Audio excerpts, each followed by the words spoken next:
Good morning students. आज हम लोग एक विदेशी कहानी पढ़ेंगे जिसका नाम है रोटियां, जो वी दिमित्रिएव द्वारा रचित है। इस रूसी कहानी में एक बच्चा का उसके माँ के प्रति प्रेम को दिखाया गया है कि अपनी माँ को गर्म रोटी खिलाने के लिए वह बर्फ़ के तूफ़ानों की भी परवाह न कर के स्कूल से घर की ओर चल पड़ता है और रास्ते में तूफान में फंसकर बर्फ़ में दब जाता है। उसकी माँ और मेट्रेन उसे खोजकर घर लाती हैं और यह माँ बेटे के प्रेम की एक अनुपम गाथा है।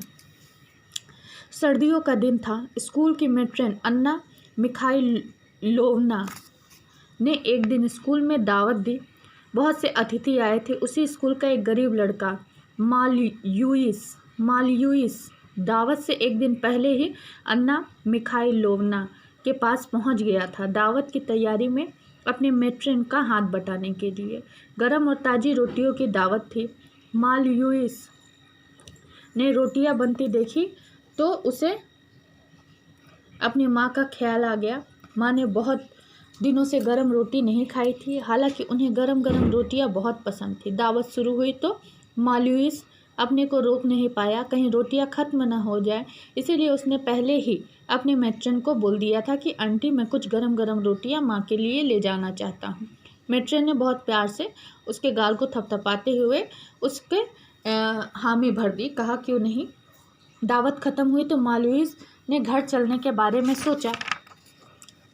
तभी अन्ना मिखाइलोवना का ध्यान बाहर की तरफ गया। बाहर अचानक बर्फ़ गिरने लगी और चारों ओर अंधेरा छाया हुआ था। ऐसे तूफ़ानी रात में वह मालयूइस को बाहर नहीं जाने देना चाहती थी, उसे घर में ही रोकना चाहती थी और उसे कहती है कि तुम अभी बाहर मत जाओ, क्योंकि बाहर बहुत बड़ा तूफ़ान आने वाला है, तुम यहीं रुक जाओ।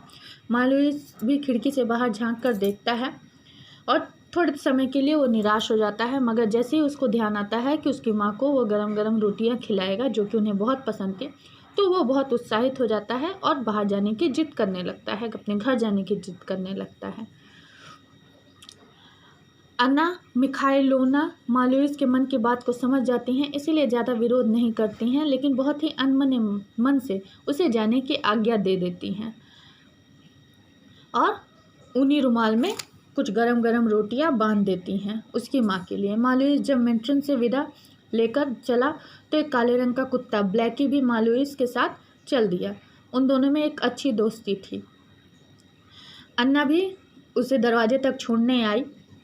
बर्फ़ के बड़े बड़े गुब्बारे तेज़ हवा में सरसराते उड़ रहे थे। धुंध भी बहुत अधिक थी। थोड़ी दूर तक वो लोग दिखाई दिए, उसके बाद वो लोग ओझल हो गए। अन्ना उसे रोकना चाहती थी लेकिन नहीं रोक पाई। बर्फ़ और हवा ने अब बर्फानी तूफान का रूप ले लिया था। इतनी तेज़ी से बर्फ़ की आंधी बढ़ रही थी कि उससे कहीं तेज़ी से अन्ना की बेचैनी भी बढ़ती जा रही थी। अचानक उन्होंने कुछ सोचा और तेज़ी से गर्म कपड़े पहनकर बाहर गली में निकल आई। उनसे बर्दाश्त नहीं हो रहा था कि कहीं मालयूइस फंस न जाए, कहीं उसे कुछ हो न जाए। ये बेचैनी उनके अंदर थी, इसीलिए वो भी गर्म कपड़े पहनती हैं और बाहर निकल जाती हैं। जब अकेले जाने की हिम्मत नहीं पड़ी तो उन्होंने पड़ोस के एक लड़के इवान को साथ ले लिया। बर्फीली हवा के थपेड़े और भी ज़्यादा तीखे हो गए थे। दूर दूर के मकानों में जलने वाली रोशनियां कोहरे का सीना चीर कर कभी कभी नजर आती थीं।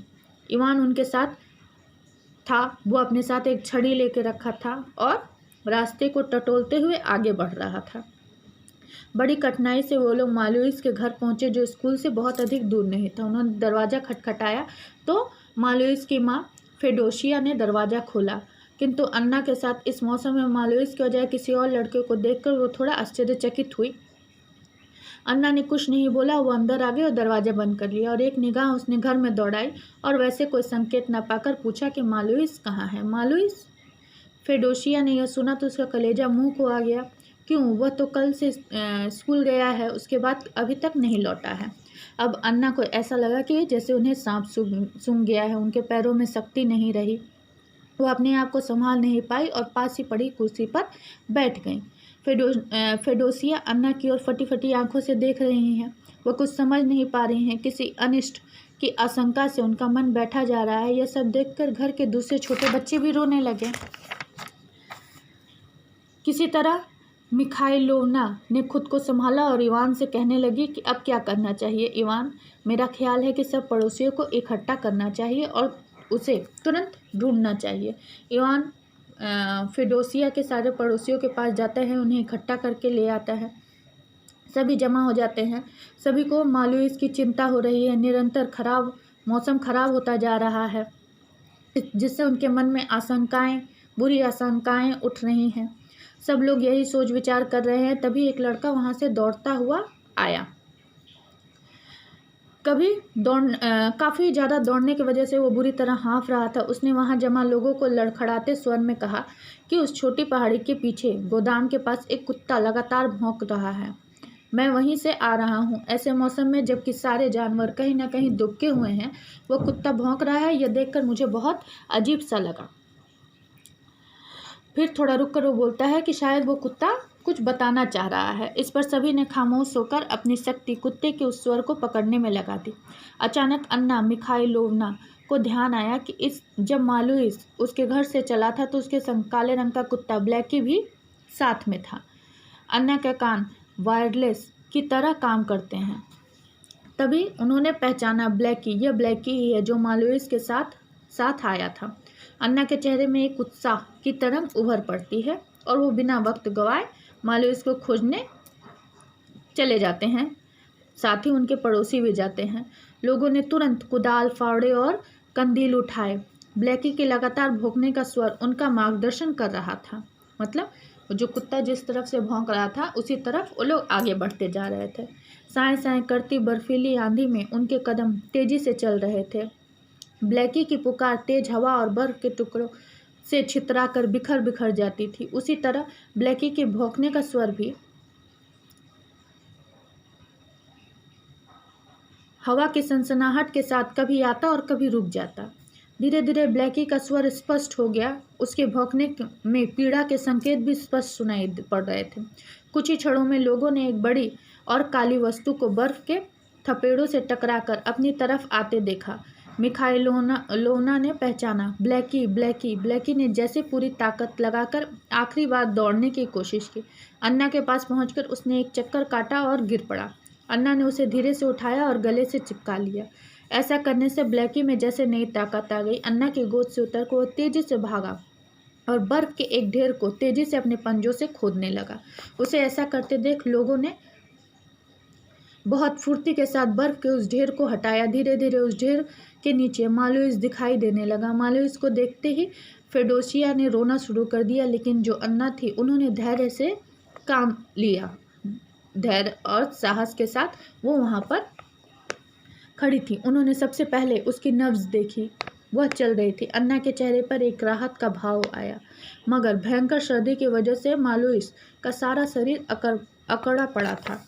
वह मूर्छित था। अन्य लोगों की मदद से अन्ना ने मालूइस को उठाया। वे लोग जल्दी से उसे फेडोसिया के झोपड़ी में ले आए। मालूइस के सब कपड़े उतार दिए गए। पास ही तेज आग जलाई गई। उसके शरीर की अच्छी तरह से मालिश की गई। इवान इन सब कामों में काफ़ी मदद कर रहा था। फेडोसिया अब धीरे धीरे सुबक रही थी। थोड़ी देर में मालूइस के शरीर में हरकत होने लगी। उसका अकड़ा हुआ शरीर अब धीरे धीरे खुलने लगा था।